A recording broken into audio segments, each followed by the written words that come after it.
ولوليه والصلاة والسلام على نبيه وآله وصحبه وبارك وسلم. قال الله تعالى وتبارك في القرآن المجيد والفرقان الحميد في شأن حبيبه مخبر وعالم إن الله وملائكته يصلون على النبي يا أيها الذين آمنوا صلوا عليه وسلموا تسليما. اللهم صل على سيدنا ومولانا محمد وعلى الوجود والكرم صلاة وسلاما عليك يا سيدي يا رسول الله وعلى آلك وأصحابك يا حبيب الله. ہم تو تعریف و توصیف اللہ جل مجدہ الکریم کی ذات بابرکات کے لیے جو خالق کائنات بھی ہے اور مالک شجرات. اللہ جل وعلا کی حمد و ثنا کے بعد رسول رحمت شفیع معظم نبی منتشر حضور خط مرتبہ اللہ کے پیارے امت کے سہارے رب کے محبوب دانائے غیوب مالک اقباب امم فخر القلب و عجم والی کون مکان سیاہ را مکان سید انس و جم سرور دادا رہا نیر تاباں سر نشین مغوشن ماہی خوباں شہنشاہ رسیم قدیمہ دوران ساخیر زہر جمالا جلوہ صبح ازل نور ذات لب ازل باعث تکوین عالم فخر آدم و بنی آدم نیر بطحا رازدار مقوفا شاہد مقوفا صاحب علام نشرہ معصوم آمن رحمت مجتبہ حضرت محمد مصطفیٰ صلی اللہ علیہ وآلہ وسلم کی حضور ناز میں اپنی عقیدتوں ارادتوں اور محبتوں کا خراج پیش کرنے کے بعد واجب احترام ذات احتشام معزز و مکرم سامعین السلام علیکم ورحمۃ اللہ وبرکاتہ. آج کی یہ منعقدہ تقریب سے بارگاہ سارت امام صلی اللہ علیہ وآلہ وسلم میں اپنی عقیدتوں ارادتوں اور محبتوں کا خراج پیش کرنے کے لیے انعقاد پذیر ہوئی. اس کی برکتیں اللہ ہم سب کو نصیب فرمائے. بالخصوص ہمارے عالی مرتبہ میزبان مجلس حاضر الحاج مرشد الہی صاحب زیدہ موجود ہوئے ان کے تمام فقائدات بہتر صلہ اجر عطا. جس شوق سے جس محبت سے آپ لوگ تشریف لائے اور جس کثرت سے تشریف لائے جس بالغانہ انداز سے جلوہ فروز ہوئے اللہ جل شان حضور کے ذکر کی برکتیں ہم سب کی روح میں اتار دیں. موسم میلاد ہے اور کائنات کا ذرہ ذرہ حضور کے ذکر سے مہک رہا ہے. اتنے تذکرے ہم نے کسی کے ہوتے دیکھے نہیں جتنے میرے حضور کے ہوئے ہیں. میرے امام نے کہا تھا عرش پہ تازہ چھیڑ چھاڑ عرش پہ طوفہ دھوم تھا کان جدھر لگائیے تیری ہی داستان ہے. گھر کا ذکر انہی کا ہے حالت پہ ناندی انہی کی. ایک عجیب نورانی ماحول ہے. پوری کائنات کو نور بنی ہے اور ذکر پیغمبر کی خوشبوئیں ہیں کہ مہکتی چلی جاتی ہیں. صدیوں قبل حضور اس دنیا پہ جلوہ کر آئے تھے. جلوہ گر ہوئے تشریف فرما ہوئے لیکن ماحول کی شگفتگیاں بتاتی ہیں جیسے کوئی کل ہی گزر کے گیا. زمین سے آسمان تک آسمان سے لامکان تک ہے. کہاں کھولے تھے گیسو یاد میں خوشبو کہاں تک ہے. فرانس کے گماشتوں میں چند الٹی ٹیڑھی لکیریں تلاش کر کے انہیں پیغمبر حسن کے خاطر قرار دیا اور ریاستی سرپرستی میں انہیں آویزن کروایا، اور ان کا خیال یہ تھا کہ اس سے ہم اہل ایمان کے سینوں سے محبت رسول کھرچ ڈالیں گے اور حضور کی عظمتوں اور رفعتوں کو کم کر پائیں گے۔ میں نے 12 ربیع الاول کی دوپہر کو کہا تھا کہ وہ اپنے سیٹلائٹ کے نظام کے ذریعے پوری دنیا کو دیکھیں، کائنات کا ایک ایک گوشہ حضور کے ذکر سے چمک رہا ہے، ان کے نام کی پکار ہے، لبوں پہ ترانے ہیں درود و سلام کے، ہاتھوں میں جھنڈے ہیں، آنکھوں میں اشکوں کے کشکول سجائے، عقیدتوں اور محبتوں کے دامن تھامے بارگاہ رسالت موت میں پورا زمانہ گلیوں میں، بازاروں میں، چوکوں میں، چوراہوں میں، مسجدوں میں، گھروں میں کائنات کا ایک ایک کونا ذکر رسول سے منور ہے، اور یہ ذکر کبھی مدھم نہیں ہو سکتا، اس چراغ کی لو کبھی کم نہیں ہو سکتی، رہے گا یوں ہی ان کا چرچا رہے گا، بڑے خواب ہو جائیں چل جائیں۔ یہ اگر اپنے ہی پیغمبر کی تعلیمات کو پڑھتے، اگرچہ ان کا عیسائیت سے تعلق بھی رسمی سا رہ گیا ہے، کلیسا اور سیاست کو الگ کرنے کے بعد جو عیسائیت کا حال ہوا وہ کسی سے مخفی نہیں ہے، لیکن پھر بھی وہ آج نکاح اور دیگر اگر اس کو ضروری سمجھے تو عیسائیت کے مطابق کرتے ہیں۔ تو میں نے کہا کہ اگر وہ اپنے مذہب کی کتابیں پڑھے تو انہیں دکھائی دے کہ پیغمبر بھی میرے رسول کے قصیدے پڑھتے نظر آئے۔ زمانہ منتظر تھا، آنکھیں بچھائے بیٹھا تھا، کوئی ہاتھ پھیلا کے بول رہا ہے ربنا وابعث فیہم رسولا، مالک آنکھیں بوڑھی ہو گئی انتظار کر کر کے، اب اس رسول کو بھیج بھی دے۔ کوئی کہہ رہا ہے اس کو ہوا المتوکل، اس کا نام متوکل ہوگا، کسی نے کہا لیسا بفظ ولا بغلظ، وہ ترشو نہیں ہوگا، وہ سخت مزاج نہیں ہوگا۔ حضرت عیسیٰ علیہ السلام نے تو دو حضور کی آمد کا اعلان کرتے ہوئے کہا مبشرا برسول یات من بعد اسمہ احمد، میں تمہیں نام بھی بتائے جا رہا ہوں، اس کا نام احمد ہوگا۔ آپ کے حوالے بیٹھے تھے جب حضرت عیسیٰ علیہ السلام کی زبان سے میرے اور آپ کے آقا و مولا کے قصیدے سنے، تو حیرت سے ایک حوالی نے پوچھا حضرت جس کے قصیدے آپ بھی پڑھ رہے ہیں کیا وہ آپ سے بھی افضل ہوگا؟ آج مرید یہی سوچتا ہے نا میرے پیر سے افضل کون ہے، آج شاگرد یہی سوچتا ہے میرے استاد سے اعلیٰ کون ہو سکتا ہے، بیٹے کا خیال بھی ہوتا ہے میرا باپ تو میرا باپ ہے۔ تو حضرت عیسیٰ کو جب میرے حضور کے قصیدے پڑھتے دیکھا، ان کی بشارتیں دیتے دیکھا، تو حوالی نے کہا حضرت جس کے قصیدے آپ بھی بیان کر رہے ہیں کیا آپ سے بھی افضل ہوگا؟ تو سنو حضرت عیسیٰ نے کیا جواب دیا، انجیل برناباس کے اندر آج بھی موجود ہے۔ حضرت عیسیٰ فرمانے لگے افضل ہونے کی بات کرتے ہو، وہ تو اتنی عظمتوں کا حامل ہے، اگر اس کے نالین کے تسمے کھولنے کی سعادت ابن مریم کو مل جائے تو یہ بھی مقدر کی بات ہے، یہ بھی بخت کی بات ہے کہ یہ سعادت میرے حصے میں آئے۔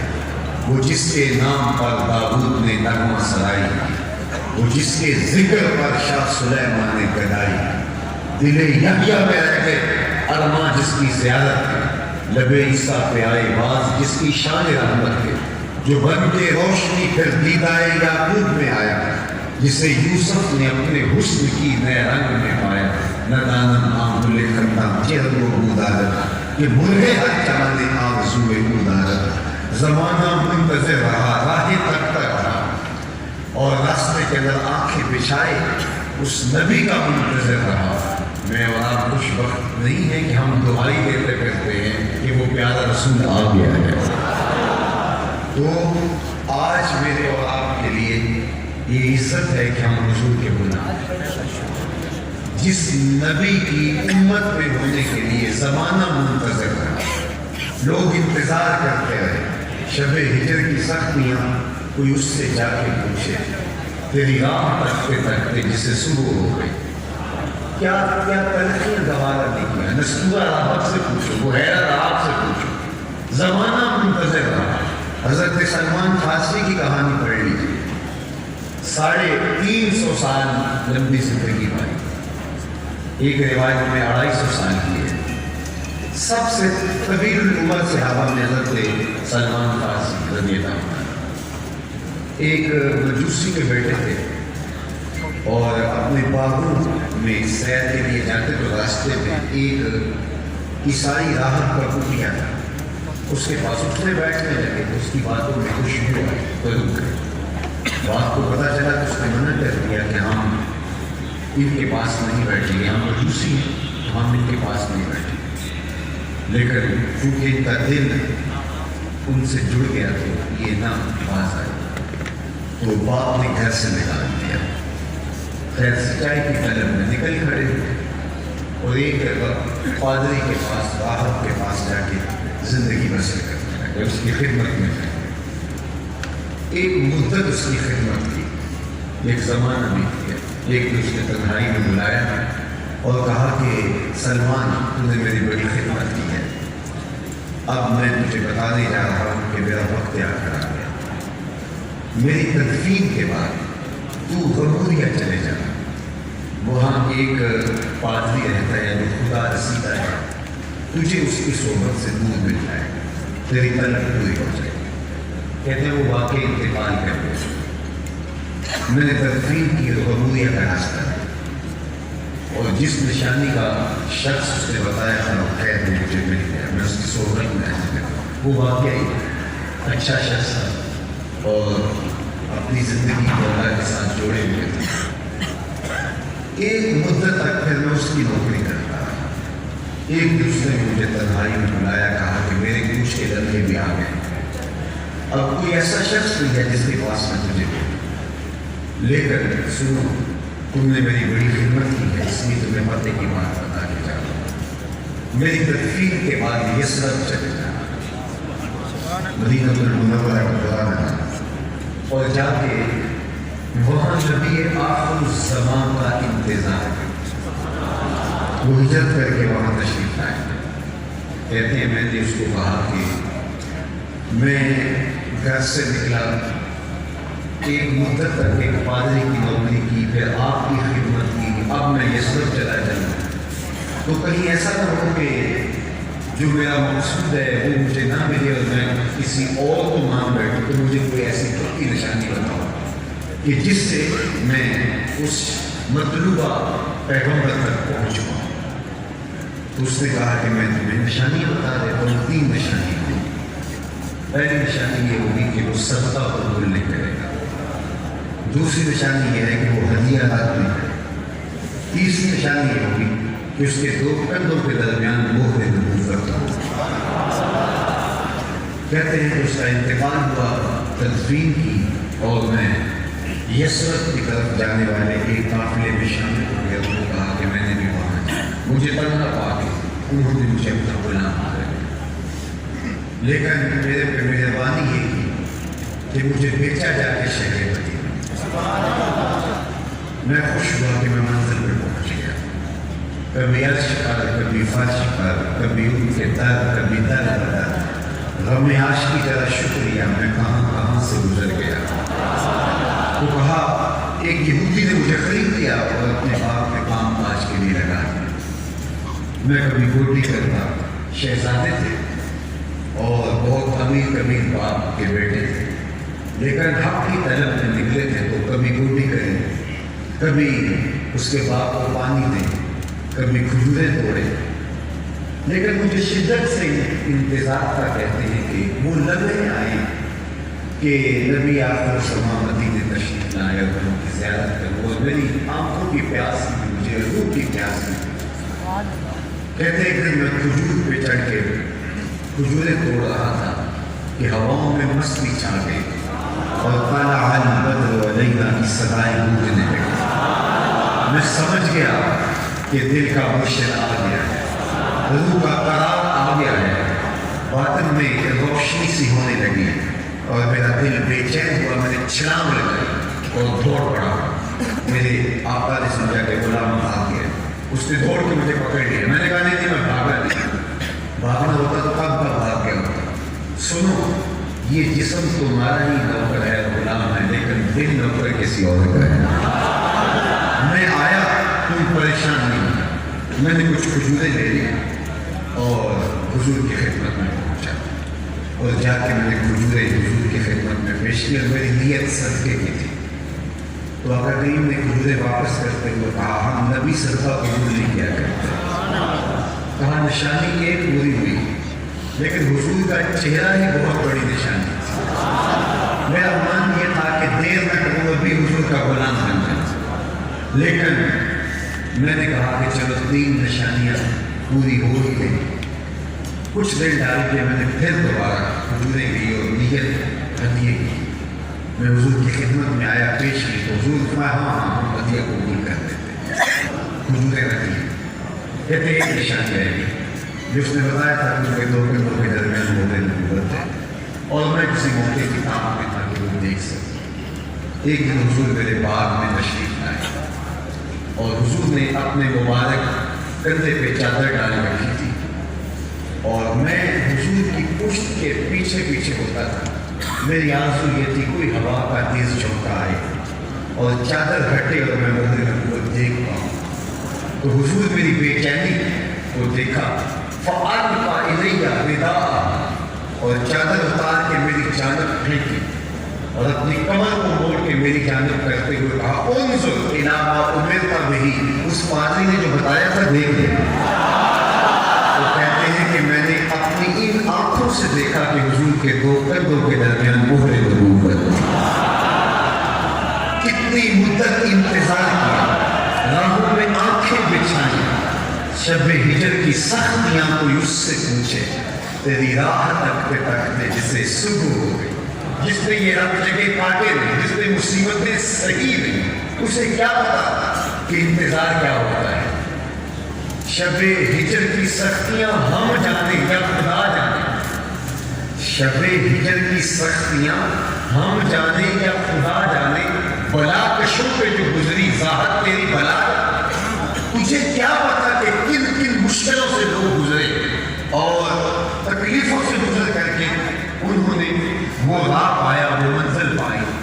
ہم سوئے تھے، مقدر جاگ اٹھا، کوئی ہر جگہ نہیں کاٹا، کوئی انتظار نہیں کیا، کوئی راستے میں کلی ڈال کے نہیں بیٹھے۔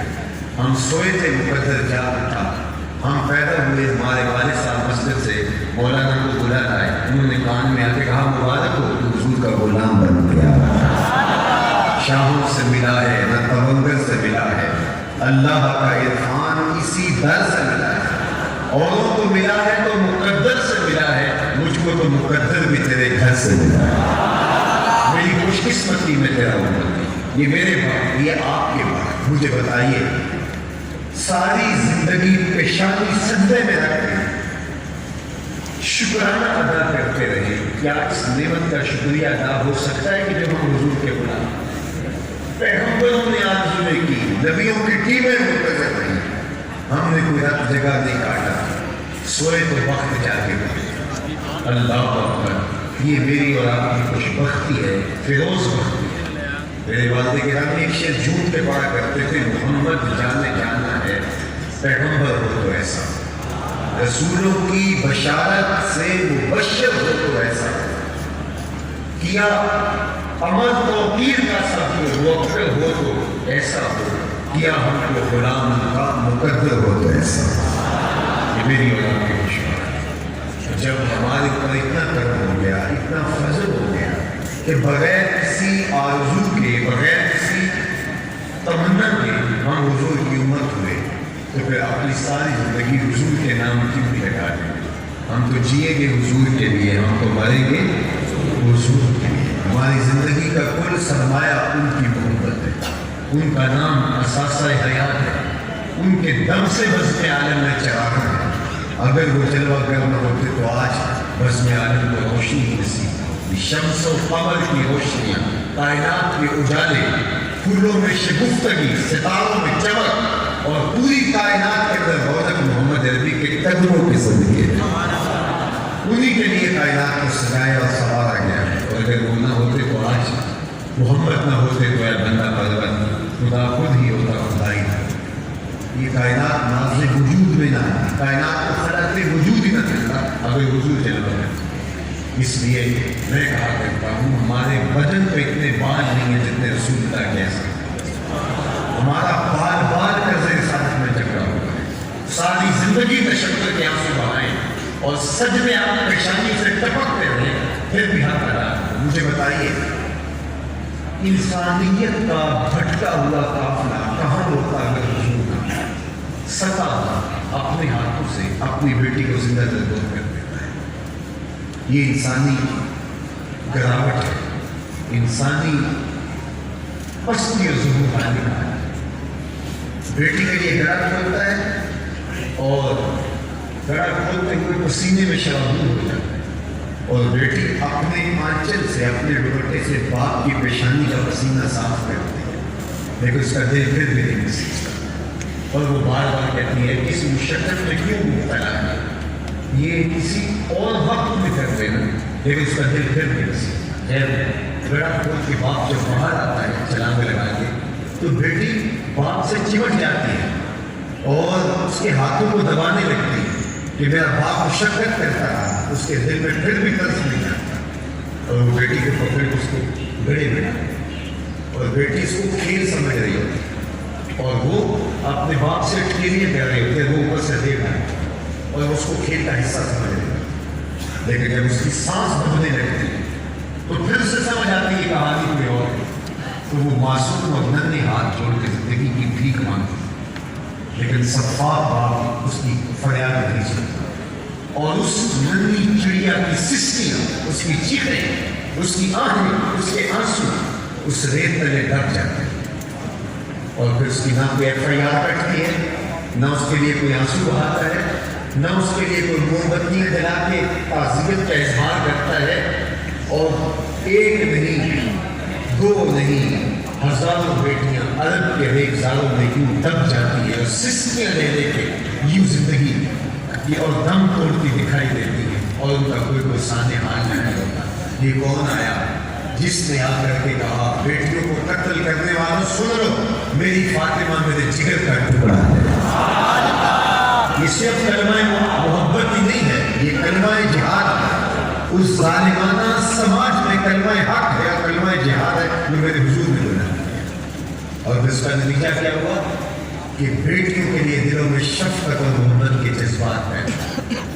میں اپنے شہر کی کراک مارکیٹ سے گزر رہا تھا تو میں نے ایک بوڑھے شخص کو دیکھا کہ اس نے اپنی کمر کے اوپر جو ہے وہ بوری لاتی ہے اور سامان لے کے جا رہا ہے۔ شناسائی تھی تو میں نے روک کے کہا کہ آپ بوڑھے ہو گئے تو کام چھوڑ کیوں دیتے؟ تو مجھے آج تک اس کا لہجہ نہیں ملا، اس کی آنکھوں میں نمی تھی، اور اس نے مجھے کہا کہ حضرت میری ایک بیٹی ابھی رہتی ہے جس کی میں نے بھی شادی کی۔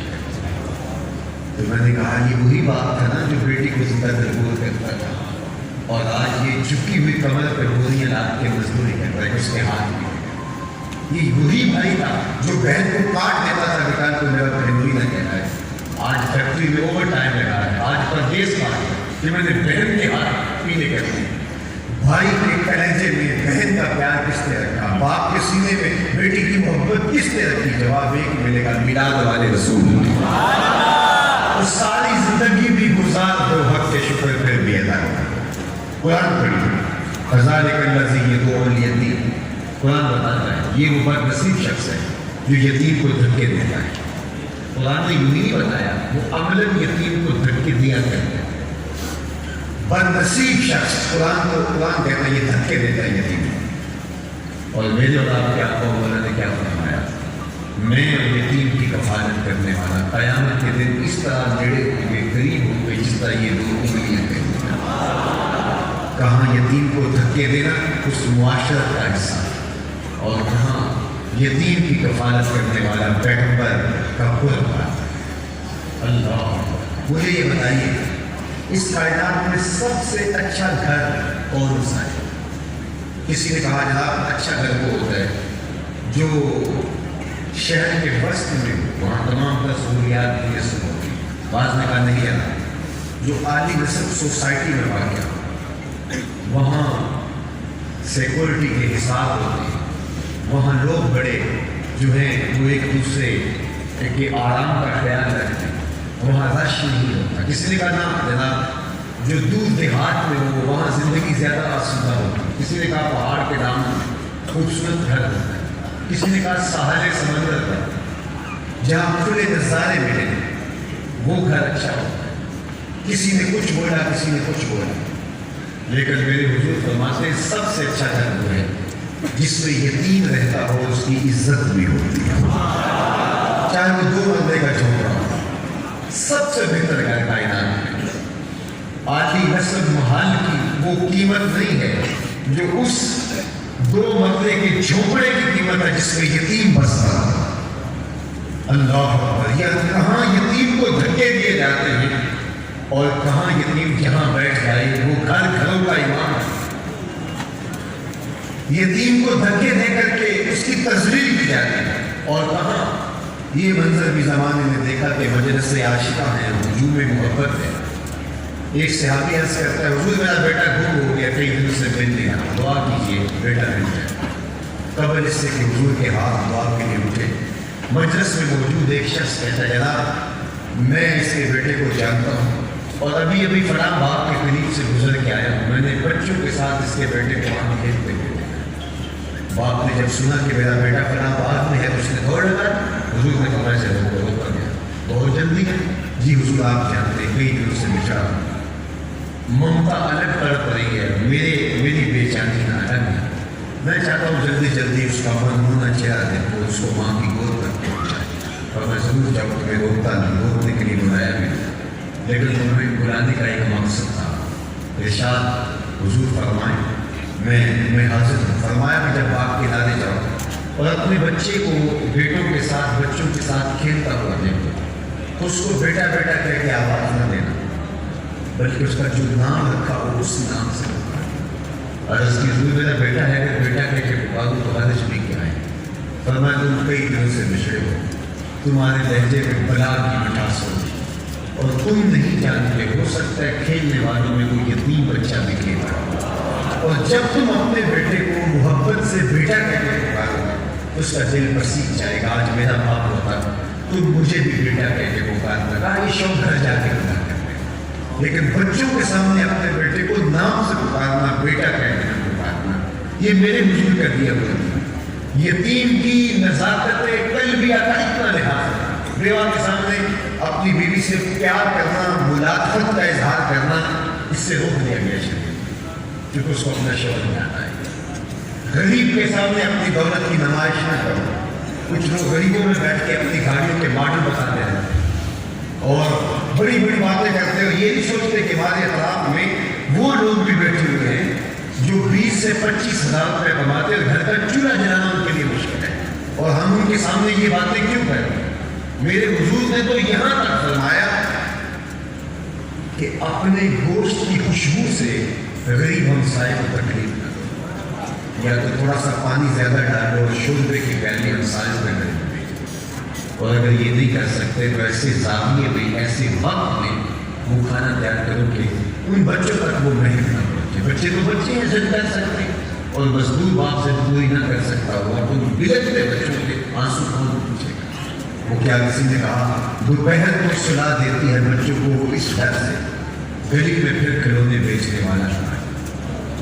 ان لوگوں کا درد اگر ہم نہیں سمجھیں گے تو ہم دین کی روح کو نہیں پا سکتے، دین کو سمجھ نہیں سکے کہ ہمارا دین ہم سے کیا تقاضا کرتا ہے، ہمارا دین ہمیں بتا کیا. اللہ کی راہ میں خرچ کرو لیکن نمائش نہ کرو، غریبوں کی غربت کا مذاق نہ کرو، ان کو اپنی سخاوت کا اشتہار نہ بنانا. یہ روز اخباروں میں تصویریں چھپتی ہیں کہ ایک آدمی کو کوئی عید پیکٹ دے رہا ہے تو 6 آدمی کی تصویریں صاف ہو رہی ہیں کس غریب کی. ذرا سوچو اگر حالات پلٹ کے آپ کو یہاں کھڑا کر دیں تو کیا تمہیں یہ بھلا لگے گا؟ کیا تمہیں یہ اچھا لگے گا؟ میں تو یہ اجتماعی جو شادیاں ہوتی ہیں اور کتابوں کے اندر بیٹیاں اور کتابوں کے اندر دلہے بٹھائے ہوئے ہوتے ہیں اور ان سب کے رشتے داروں کو جمع کر کے ان کو بتایا جا رہا ہوتا ہے کہ ان کی شادی ہم کر رہے ہیں اور یہ غریب لوگ ہیں اس لیے ہم ان کے ساتھ تعاون کر رہے ہیں. تو کبھی ان کے چہروں پہ آپ نے مسرت دیکھی ہے، خوشی دیکھی ہے؟ کاش کہ ان کے ماں باپ کو رات کے اندھیروں میں آپ مدد کر دیے ہوتی اور یہ گھر کی دہلیز سے اٹھتی تو رحمت للعالمین بھی خوش ہوتے اور رب العالمین بھی خوش ہوتے. لیکن ہم نے لوگوں کی غربت کو اپنی شہرت کا ذریعہ بنایا, اپنا اشتہار بنایا. ہمارا دین ہمیں لوگوں کی دلجوئی کی تلقین کرتا. فرمایا کہ وہاں اپنے بیٹے کو بھی بیٹا کہہ کے نہ پکارو کہ یتیم کے دل میں آئے گا کاش میرا باپ ہوتا تو آج مجھے بیٹا کہہ کے پکارو. تو اپنے بیٹے سے ملاقات کا اظہار یہ ماں کے سامنے نہ کرو, غوراباد کے سامنے گاڑیوں کے ماڈل نہ دلواؤ, وہاں بڑی بڑی باتیں نہ کرو. لوگوں کے لیے جو ہے وہ آرام اور نرمیاں پیدا کرو. میرے اولاد کی آپ کو بولا حضور نبی محمد صلی اللہ علیہ وسلم کو اللہ نے اختیار دیا, لیکن حضور علیہ السلام نے فرمایا کہ میں مالک چاہتا ہوں ایک دن کھانا ملے اور ایک دن بھوک کاٹے. جس دن کھانا ملے تو اس دن میرا شکر ادا کرو, اور جس دن بھوک کاٹو تو اس دن بھی تیرے حضور انتظام پیش. یہ حضور کی زندگی ہے. اللہ نے کسی کو نوازا ہے وہ شکر کرے اللہ کا, لیکن اس کو کبھی نمائش نہ بنائے. ایک مفکر نے کہا تھا کہ امیر آدمی آسائش نہ چھوڑے, نمائش چھوڑ دے تو غریبوں کی جان سوکھی ہو سکتی. ہماری نمائش نے غریبوں کی زندگی کو دور بنا دیا ہے, اذیت میں مبتلا کر دیا ہے. تو ہمارا دین ہمیں کیا سکھاتا ہے؟ تو کہاں یتیم کو دھکے دیے جا رہے ہیں, کہاں یتیم کو گھر سے نکالا جا رہا ہے, اور کہاں میرے حضور فرماتے ہیں میں اور یتیم کی کفالت کرنے والا جنت میں اکٹھے. یہ ہے میرے حضور کا لایا ہوا دین. غلام آقا کے برابر نہیں بیٹھ سکتا. آقا کا جوتا دھوپ سے اٹھا کے چھاؤں میں رکھ دیتا ہے تو آقا اس میں کوڑے مارتا ہے کہ تم نے میرا جوتا میرے اذن کے بغیر چھوا کر, تمہاری اوقات کم ہوئی کہ میرا اذن پائے بغیر تم میرے جوتے کو بھی چھو سکتے. وہ کہتا ہے جناب دھوپ پہ خراب ہو رہا تھا میں نے اس لیے چھاؤں. آقا اس کی یہ منت ماننے کو تیار ہے کہ غلام کی کوئی اوقات ہے نہیں. وہ کہتا ہے کہ کوئی غلام کر رہے تو اپنی اوقات ہوتی. اللہ اقبال نے کہا تھا غلامی کیا ہے؟ ذوق حسن و زیبائی سے محروم, جسے زیبا کہیں آزاد بندے ہیں وہ بھی زیبا. بھروسہ کر نہیں سکتے غلاموں کی بصیرت پر کہ دنیا میں فقط مردان حر کی آنکھ ہے. کمزور پر غصہ زیادہ آتا ہے. برابر آدمی وہی کام کرے تو غصہ بھی کیا کرنا, بڑا سیانا ہے وہ عقل نہیں آتا. اور مزدور مظلوم کمزور مزدور کوئی اس طرح کا کام کرے تو پھر غصہ زیادہ چڑھتا ہے. ان کی دلجوئی کا خیال رکھو, ان کے لیے آسانیاں پیدا کرو. تو آقا کا جوتا دھوپ سے اٹھا کر کے غلام چھاؤں میں رکھتا ہے تو آقا اس پہ بھی کوڑے مارے.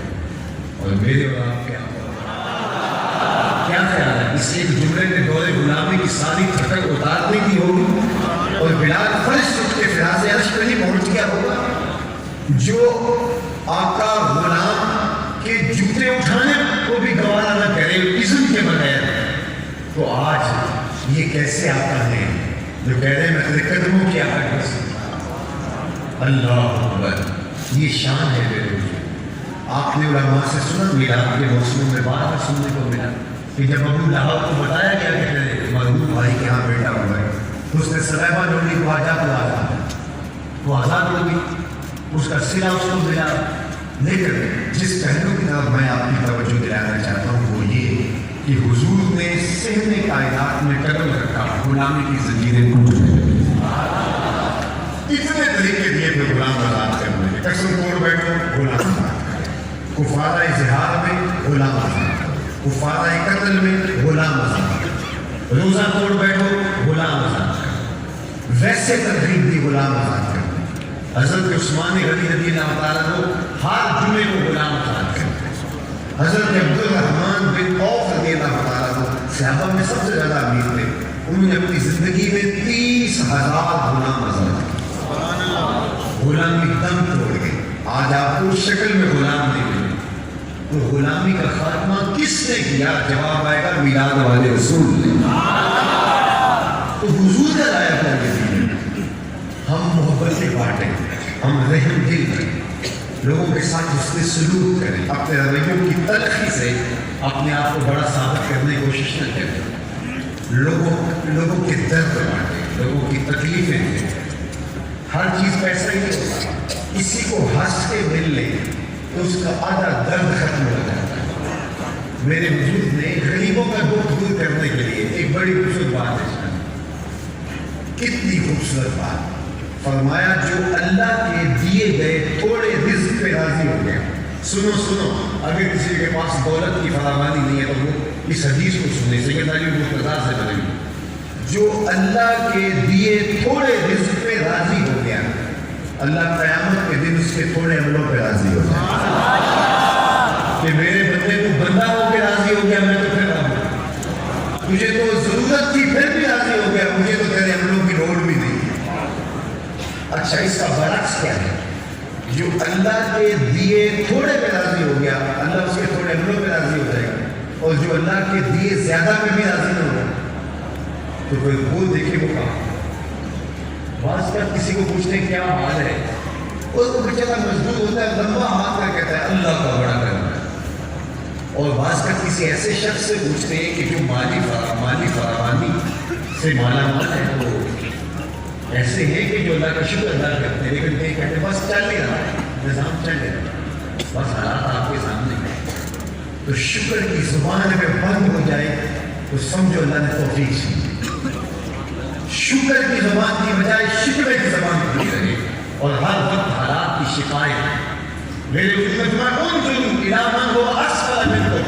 جو تم سے نیچے ہیں ان کو دیکھو, اوپر نہ دیکھو. اوپر دیکھو گے تو اوکھے ہو جاؤ گے. اگر آپ کے پاس 5 منزلے کا گھر ہے اور اپنا ذاتی گھر ہے تو تم اگر اوپر دیکھو گے 10 منزلے والے کو, 1 کنال کے بنگلے والے کو, تو وہ گھر تنگ لگنے لگ جائے گا. یعنی یہ 5 منزلے کا گھر چھوٹا سا کیسے گزارا کرو تو آپ کی گزر بات مشکل ہو جائے گی. لیکن اگر آپ دیکھیں 2 منزلے کے جھوپڑے والے کو اور وہ بھی کرائے کا, تو آپ کو وہ گھر جنت لگنے لگ جائے گا. نیچے دیکھو گے سکون ملے گا, اوپر دیکھو گے تو بے چینی ہو جائے گا. اور 1 کنال والے کو 2 کنال کے بنگلے والے کو دیکھ کر آپ خوش ہو رہے ہیں, لیکن وہ اگر 6 کنال والے بنگلے کو دیکھ لے تو اس کے لیے بھی 2 کنال کا بنگلہ تنگ ہونے لگے گا. اوپر دیکھتے جاؤ گے تنگی بڑھتی چلی جائے گی. ہاں اگر اوپر دیکھنے کا شوق ہے تو دین میں جو اپنے سے اوپر ہے اس کو دیکھو. دنیا میں اپنے سے نیچے کو دیکھو اور دین میں اپنے سے اوپر کو دیکھو. لیکن دین میں ہمارا رویہ یہ ہے وہ فلاں بخشا گیا تو ہم بھی بخشے جائیں.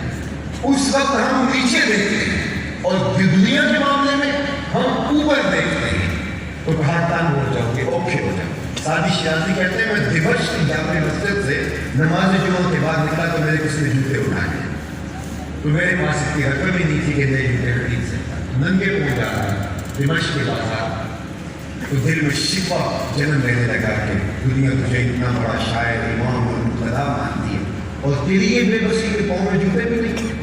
تو کہتے ہیں میں نے دیکھا کہ ایک آدمی ریندتا ہوا ہے, اس کے پاؤں ہی نہیں تھے.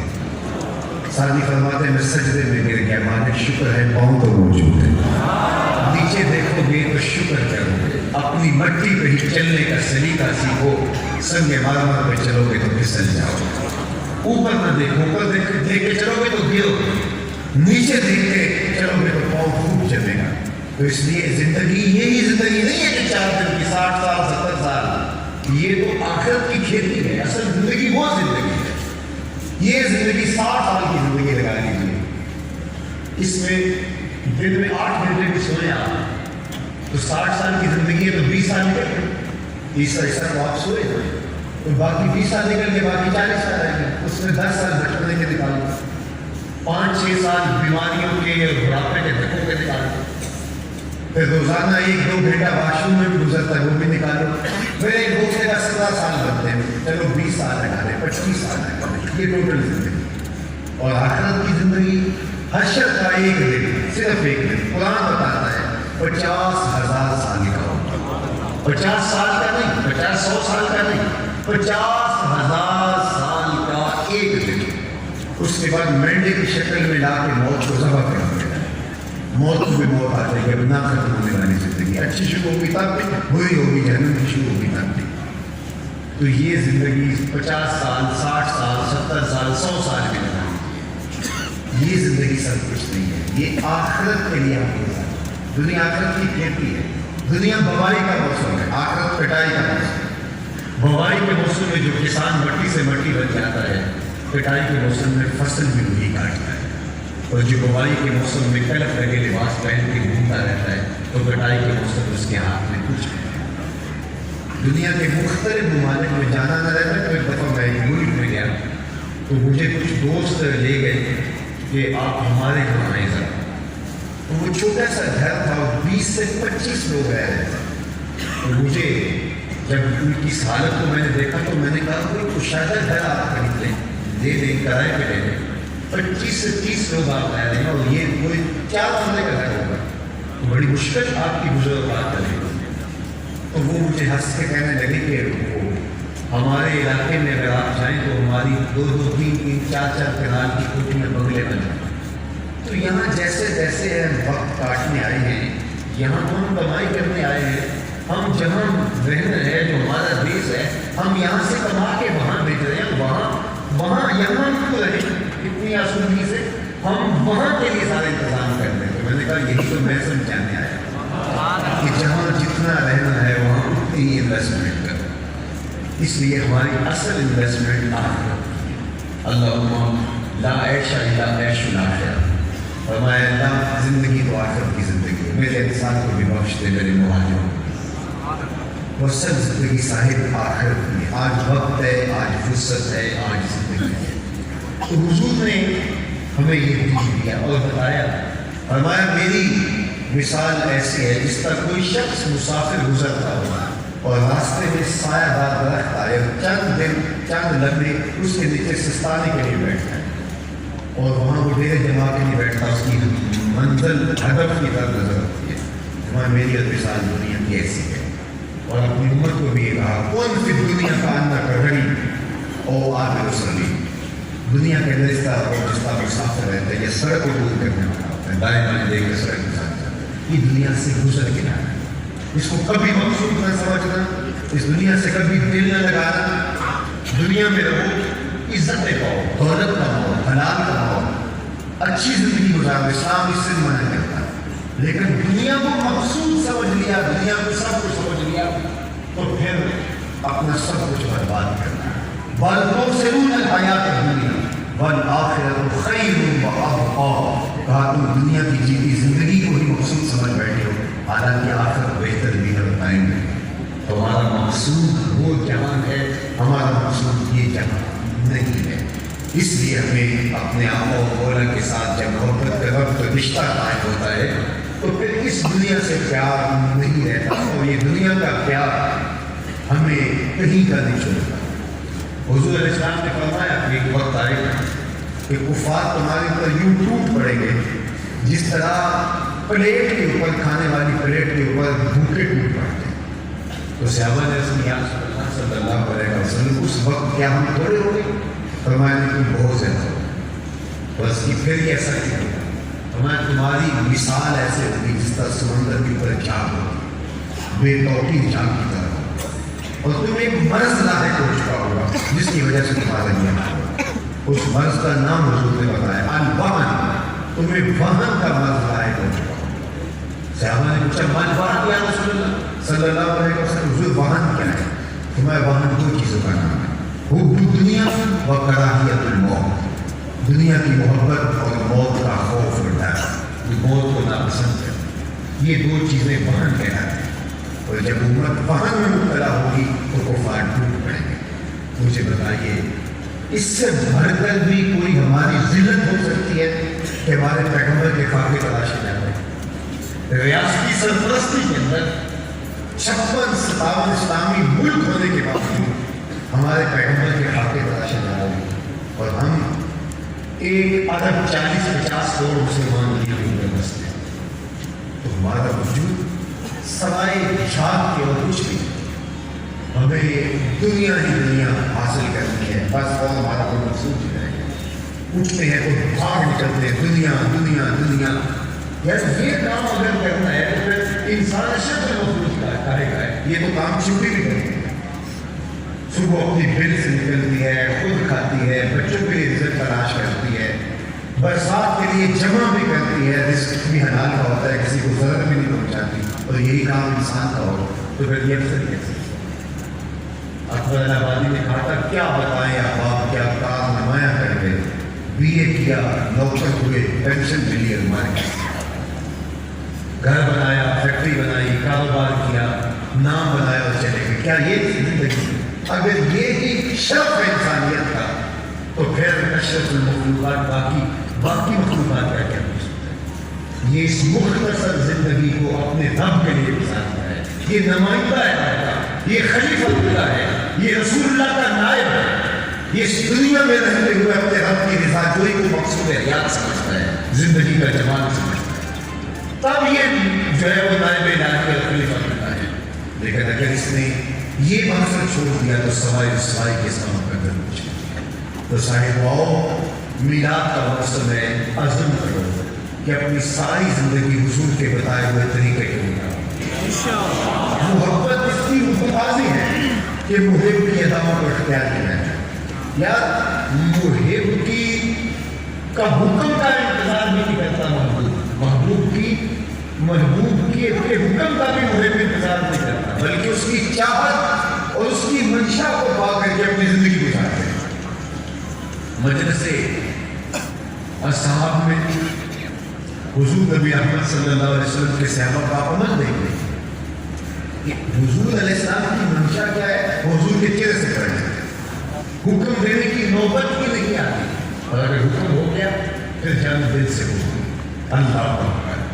مدینہ المنورہ کی گلی سے حضور گزر رہے ہیں تو وہاں ایک ایسا مکان بن رہا تھا جس طرز تعمیر کو حضور پسند نہیں کرتے. رک کے پوچھا یہ کس کا ہے؟ کہا فلاں انسانی کا. حضور علیہ السلام نے کچھ نہیں کہا, لیکن چہرے پہ پسندیدگی کے آثار نہیں آئے. حضور گزرے گئے. کسی نے اس انصاری صحابی کو بتایا کہ حضور گزرے تھے, تیرا مکان دیکھا تھا, شاید حضور نے پسند نہیں کیا. اس نے کہا اچھا کہا, خدا لیا اور اس مکان کو زمین کے برابر کر دیا. 2-4 دن کے بعد حضور کا پھر گزر ہوا تو آقا کریم علیہ السلام نے دیکھا کہ وہاں ملبے کا ڈھیر پڑا ہوا ہے. تو فرمایا, بلاؤں سے بلایا گیا, کہا کہ میں گزرا تھا, تیرا مکان دیکھا تھا, کیا ہو گئی؟ عرض کی حضور یاد نہیں. فرمایا کیوں؟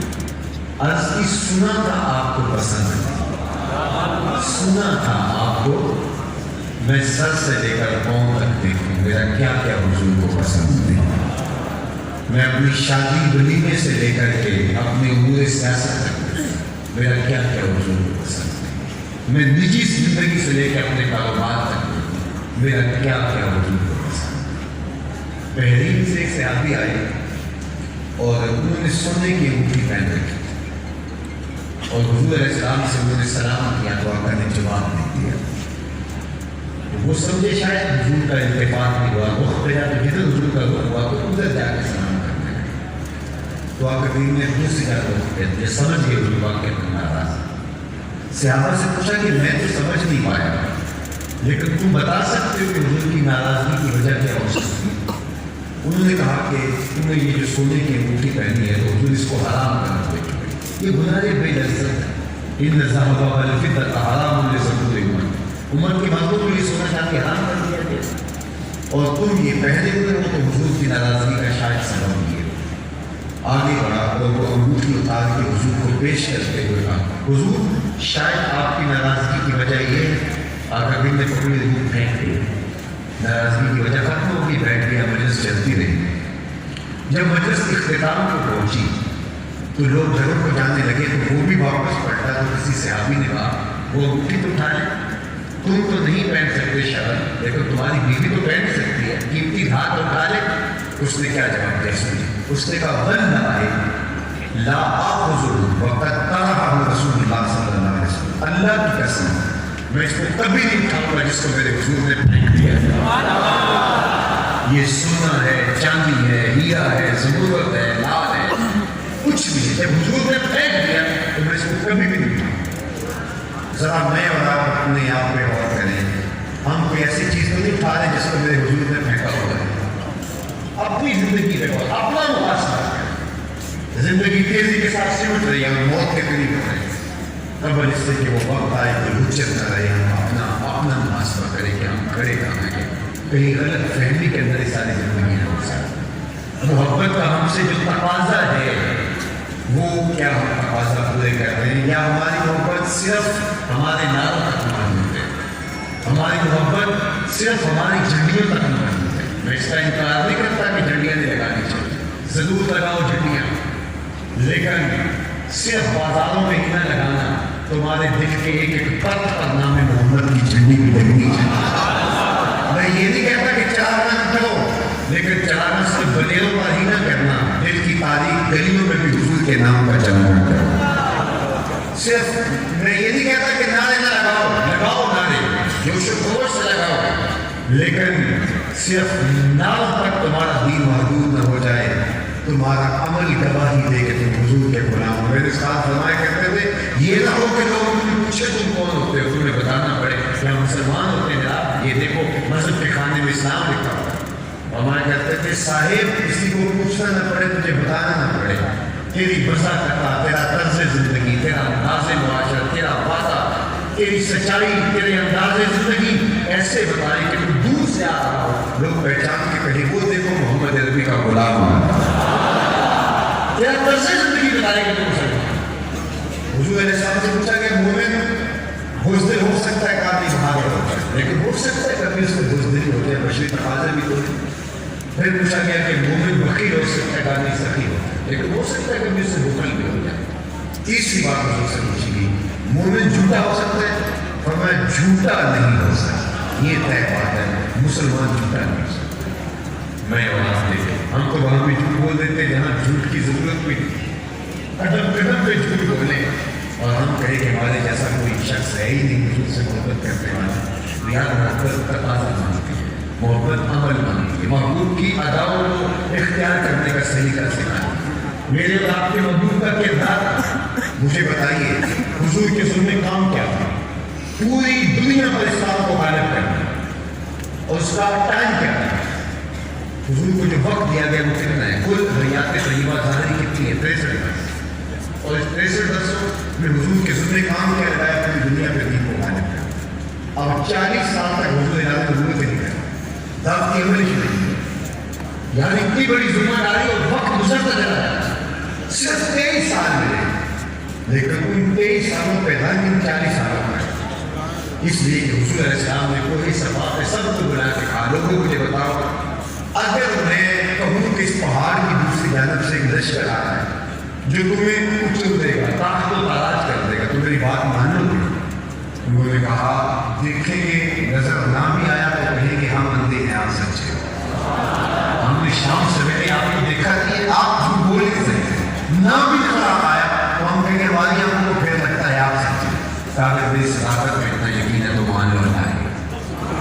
حضور علیہ السلام کی گواہی ان 40 سالوں سے پیدا ہوتی ہے، تو کردار دو بات ہوتا ہے، کردار کا مقدار ہوتا ہے۔ شاہ نقشبند بخاری علیہ رحمہ فرماتے ہیں جس شخص کی خاموشی فائدہ نہیں دیتی اس کی تقریر بھی فائدہ نہیں دیتی۔ مطلب کیا؟ جس کا کردار سرنداز نہیں ہوتا اس کی گفتار سرنداز نہیں ہوتی۔ اس لیے میں اور آپ دیکھیں کہ کیا ہمارا کردار ایسا ہے کہ ہمارے اوپر کوئی اعتماد کر سکے اور کہہ سکے کہ یہ بندہ جھوٹ بھی بول سکتا ہے؟ اگر ہمارا کردار ایسا ہے تو ہمیں ممانعت ہو، اور اگر ہمارا کردار ایسا نہیں ہے تو ہمیں وہ کردار پیدا کرنا چاہیے۔ ہمارے آپ کو نے اپنا کردار لوگوں کے سامنے پیش کیا۔ آپ نے یہ سنا، بارہا سنا کہ حضرت کریم علیہ السلام جب ہجرت فرمائی تو اپنے بستر پہ حضرت علی مرتضیٰ کو لٹایا اور خالی ان کی امانتیں لے کے پوری مدینے چلے آئے، اور یہ حضور کے گھر کا گھیراؤ کیے ہوئے تھے کافی، اور حضور کی زندگی کا چراغ بجھانا چاہتے، سارے قبائل نے اتحاد کیا۔ تاریخ ہمیں بتاتی ہے کہ حضور نے کہا کہ کیا مانگتے لے کے جانا ہے۔ اللہ پر یہ میرے حضور کا کردار تھا، قتل کرنے کے در پہ ہیں لیکن انہیں فکر نہیں ہماری امانتیں ضائع ہوئی، امانتیں ان کی حضور کے گھر میں پڑی ہوئی۔ کیا کوئی ہمارے اوپر یہ ٹرسٹ کر سکتا ہے؟ کوئی ہمارا دشمن بھی بن جائے، اسے یقین ہو کہ یہ میرے پیسے نہیں مارے گا، یہ میرے ساتھ زیادتی نہیں کرے گا، یہ جھوٹ نہیں بولے گا، میرا اس سے اختلاف اپنی جگہ، سیاسی اختلاف اپنی جگہ، کاروباری اختلاف اپنی جگہ، برادری شریکہ برادری کا اختلاف اپنی جگہ، لڑائی جھگڑا اور الجھاؤ اپنی جگہ، لیکن یہ خیانت نہیں کر سکتا۔ اگر میں ایسا ہوں تو مجھے مبارک ہو، میں محمد عربی کا غلام ہوں، اور اگر میں ایسا نہیں ہوں تو میرا عشق ابھی کچا ہے. اے بلبل شوریدہ تیرا نغمہ خام ہے ابھی. کہا اے بلبل شوریدہ تیرا نغمہ خام ہے ابھی. کچھ اور دیر کے لیے سینے میں سے تھام. اب اس کو پکا کرنا ہوگا, اب اس کو پختہ کرنا ہوگا. یاری نام پاک نبی سنگ اے پر پوری یاری. پھر درود قبول ہے تیرا لاکھ نہ روکے کمائی. تو ان سے محبت کا ایسا رشتہ جوڑو, ایسا تعلق قائم کرو کہ تمہیں دیکھ کر کے لوگ تمہارے نبی پہ درود پڑھیں, تمہیں دیکھیں تمہارے نبی کو سلام کریں. یا کسی کی اولاد اچھی ہو تو لوگ اولاد کو دیکھ کہتے ہیں تمہارے باپ پہ آفرین, تمہاری ماں پہ آفرین. یار ایسے امتی بن جاؤ کہ جب تمہیں لوگ دیکھیں تمہارے نبی کو سلام کریں, تمہارے نبی پہ درود پڑھیں, تمہارے نبی کی عظمتوں کے قصیدے پڑھیں. لیکن آج ہم ہماری وجہ سے آج ہمارے آقا اور مولا حضور ختم مرتبت کے لیے لوگ کیا کیا بول رہے ہیں. اس لیے ہمیں اپنے آپ کو درست کرنا ہوگا اور صالحیت کے سانچے میں آپ کو ڈھالنا ہوگا. میں بار دیگر آپ لوگوں کا شکر گزار ہوں جس شوق کے ساتھ, جس وابستگی کے ساتھ آپ تشریف لائے. ایک حدیث کیونکہ آج فرانس میں خاکے چھاپے جا رہے ہیں, اور بیٹھ کے ہم مسلم محمد کی کہانی چھیڑے. حضور کے صحابی ہیں حضرت ابو طفیل رضی اللہ تعالیٰ عنہ. یہ سب سے آخر میں انتقال کرتے ہیں. سن 110 ہجری میں ان کا انتقال. حضور کا وصال ہوا ہے سن 11 ہجری کے آغاز میں, اور ان کا وصال 110 ہجری میں ہوا. تو گویا حضور کے وصال کے تقریباً 100 سال بعد باقاعدہ بیان کرتے ہیں. آج کا موسم تھا ہجوم عاشقاں ہے. تو یہ اونچے ٹیلے پہ کھڑے ہو گئے اور کہا لوگوں اس وقت ہوئے زمین پہ میرے علاوہ کوئی نہیں جس نے حضور کو دیکھا, آپ اس سے حضور کی باتیں پوچھو. لوگ ہجوم کر کے ان کے گرد جمع ہو گئے. تو حضرت ابو طفیل نے کہا کہ پوچھو کیا پوچھتے. تو حج کے موسم میں جنہوں نے حج کی سعادت پائی ہے وہ جانتے ہیں ہر بندہ مسئلے حج کے پوچھتا ہے. کوئی عالمانہ بسا قطع کا شخص مل جائے تو لوگ مسئلے حج کے پوچھنے بیٹھ جاتے ہیں, کیونکہ زندگی میں پہلی مرتبہ اکثر لوگ تو گئے ہوتے ہیں. اور اگر کوئی ہر سال بھی جائے تو مسائل اتنے ہیں. عیدین کے موقع پہ ہر سال عید کا طریقہ بتانا پڑتا ہے, اس لیے کہ سال کے بعد ہونے والی عبادت ہے. تو حج تو ایک لمبا ایک نظم ہے. تو ہر بندہ حج کے مسائل پوچھا ہوتا ہے. تو ایک صحابی مل گیا, انہوں نے حج کے مسائل پوچھنے چاہیے تھے, کیونکہ تاریخ کا جواب نفی ہے. کسی نے حج کا مسئلہ نہیں پوچھا. کہا صرف اللہ رسول اللہ صلی اللہ علیہ وسلم. آپ نے حضور کو دیکھا, بتاؤ حضور کی زلفیں کیسی تھی, حضور کا چہرہ کیسا تھا. حضرت ابو طفیل رضی اللہ تعالیٰ نے 3 لفظوں میں حضور کو بڑھیا بیان کیا. سنیے, اللہ اکبر. انہوں نے 3 لفظوں میں حضور کا نقشہ بیان کیا. یہ یاد کر لیجیے, روح پہ لکھ لیجیے. قال رسول اللہ صلی اللہ علیہ وآلہ وسلم ابیض ملیحا مقصدا. کائے چٹے گورے رنگ کے تھے. دوسرا ملیحن, ان کا حسن نمکین تھا. اور تیسرا مقصد, حضور متوازن ہے, ہر معاملے میں توازن. سوا الصدر والبطن, پیٹ اور سینہ برابر. لیسا بالطویل الممغد ولا بالقصیر المتردد, قد نہ لمبا اور نہ پس, درمیانی قد. اسی طرح باقی اعضاء بدن توازن کے ساتھ حسن اللہ نے اپنے محبوب کو عطا کیا. تو یہ 3 لفظوں میں حضور کا حلیہ بیان کیا. کان رسول اللہ صلی اللہ علیہ وسلم ابیض ملیحا مقصدا, مکھ چند بدر شاشانی, متھے چمک دی لاٹ نورانی ہے, کالی زلف پہ آنکھ مستانی, مخمور رکھی ہند مد بھری. سبحان اللہ ما اجمل کا ما احسن کا ما اجمل کا. کتنے مہر علی, کتنے تیری سلام, گستاخی کتنے جا لڑی ہے. اللہ اکبر. اور میرے امام بولے, بلبل نے بل ان کو کہا. بلبل کی منتہائی پرواز تو یہ کسی کو بھول کہتے ہیں, وہ بھول سے آگے تو سوچ نہیں سکتی, اس نے بھی بھول کہہ دیا. بلبل نے بل ان کو کہا. عمری نے سر میں جا پھینسا, حیرت میں جھنجھلا کر کہا یہ بھی نہیں وہ بھی نہیں. خورشید تھا کس زور پر, کیا بھر کے چمکا تھا کمر, بے پردہ جب وہ رخ ہوا یہ بھی نہیں وہ بھی نہیں. وہ کمال دیا اللہ نے اپنے محبوب کو, ایسا حسن دیا. سید ابو ہریرہ بولے کل قمر لیلۃ البدر لم ارى قبلہ ولا بعدہ مثلہ. کیا پوچھتے ہو؟ چوتھویں رات کا چمکتا ہوا چاند تھے میرے حضور۔ پھر کہا نہیں نہیں نہیں نہیں، حضور جیسا نہ پہلے دیکھا نہ بعد میں دیکھا۔ حسان بن ثابت پاس کھڑے تھے، بولے دیکھتے کیسے؟ کسی ماں نے جنم دیا ہوتا تو دیکھا۔ خدا نے وہ سچائی پانی چڑھے ہے جنہیں بیچ محمد کو ٹہلے حسینہ جمیلہ کا منہ موڑ دیتا محمد بنا کے طلب کو۔ یہ خاکے تلاش رہے ہیں صاحب، خاکے تو خاکیوں کے ہوتے ہیں، اور جو پیکرے دور اس کے خاکے کیسے بنے؟ چاند کی طرف منہ کر کے تھوکنے سے اس کی دوری کرنوں کو میلا نہیں کیا جا سکتا۔ تھوکنے والے کے اپنے منہ میں تھوکا ہوا گرے گا، اس کا اپنا منہ گلا ہوگا۔ مدینے کا چاند کل بھی روشن تھا، حرا کا چاند آج بھی روشن ہے، اور رہے گا یوں ہی ان کا بڑے خاک ہو جائیں جل جائے گا۔ حضور کی عظمتوں کو کوئی نہ گھٹا سکتا ہے اور نہ یہ عظمتیں کم ہو سکتی ہیں، اور کائنات کے کونے کونے پہ محمد عربی کے جھنڈے جھولتے ہیں۔ حضور کی شانوں کو کام کوئی کر ہی نہیں سکتا۔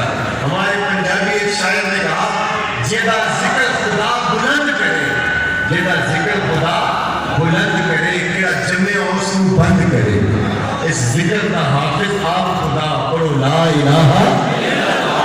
ہماری ساری زندگیاں حضور کے نام پہ کرو، ہم جیے بھی حضور کے لیے، ہم مرے بھی حضور کے لیے۔ حضور کا نام ہمارے لیے سرمایہ حیات ہے، کرانے چاہے تصویر بات میں خود نعرہ لگا دیتا ہوں۔ یہ آپ کا نعرے کا ذوق ہے تو کڑکتی بجلیوں کے ماحول میں میرے ساتھ نعرہ بلند کیجیے، نعرہ تکبیر۔ اللہ آپ کے ہاتھوں کو سلامت رکھے، اللہ آپ کے لہجوں کو اور تنتنا عطا کرے، اور اللہ ہماری مشت خاک کو حضور کے راہوں میں قربان ہونے کی توفیق دے۔ ہم آئے دنیا پہ حضور کے لیے ہیں، اٹھیں گے بھی حضور کے لیے۔ یہ سب کچھ حضور کا ہی ہے، ہم ہوتے کون ہیں؟ یہ سب کچھ حضور کے نام پہ۔ مولانا ظفر علی خان نے کہا ہم جس میں بس رہے ہیں وہ دنیا تو سب کچھ ہو ہی حضور، ہم ہیں کون؟ اللہ اکبر، نعرہ تکبیر، نعرہ رسالت، نعرہ رسالت۔ محمد سے وفا تمہیں تو ہم تیرے ہیں، یہ جہاں چیز ہے کیا لوح و قلم تیرے ہیں۔ الحمدللہ رب العالمین والصلاة والسلام علی اشرف الانبیاء والمرسلین۔ اللہ اٹھے اور رات کبھی خالی نہ اوڑے جائیں، پھیلی جھولیاں رحمتوں سے بھر دی جائیں، وقت کی بہاریں نصیب ہو، مقدر کی خزائیں رخصت کر دی جائیں، محبوب کی غلامی میں زندگی، اسی میں موت۔ وصلی اللہ تعالی علی النبی الامین وآلہ۔ اچھا، اگر کوئی احباب اس غرض سے آئے ہیں تو جو میں پڑھتا جاؤں میرے ساتھ پڑھتے جائیے گا۔ پڑھیے اشہد ان لا الہ الا اللہ وحدہ لا شریک لہ واشہد ان محمدا عبدہ ورسولہ۔